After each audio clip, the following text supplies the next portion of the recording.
आपण सुशासन करी 5 वर्ष पर्यंत ओडिशावासी को ये निशामुक्त करंतु तत्सहित जो ओडिशार जो खनि खादान इत्यादि जहाँ अच्छी ताकू समृद्ध भाव रही ओडिशार जनसाधारण जो भाव में चढ़ी पारे से भगवान प्रार्थना करी सार को आशीर्वाद या अक्षुण्ण भाव में ये सिंहासन बसी रही ओडिशावासी दुख को बुझी सुशासन प्रदान करंतु। हाँ, ओडिशार प्रथम थर पर मुख्यमंत्री भेटबार जो सुजोग ये सुजोग प्राय मुझे आगु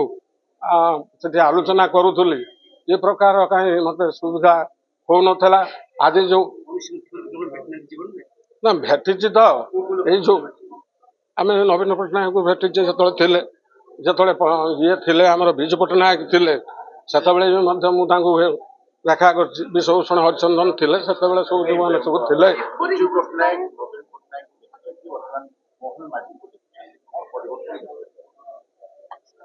परिवर्तन आंक पाखर मु परिलक्षित करिछि जहाँ मोर पाखर पड़ोसी लोक से आज मुख्यमंत्री होती तो खुशीर कथा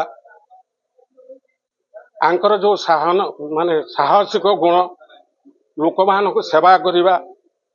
एवं लोकंकर विपद समय जाके उपस्थित हेबा आउ जदि हारी जाती दुख मन करती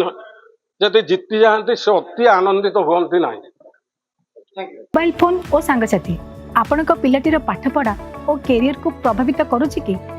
आपण से विवृत कि तेबे आज ही आसंतु आपण चाहूथिबा मन लगी संपूर्ण आवासिक स्कूल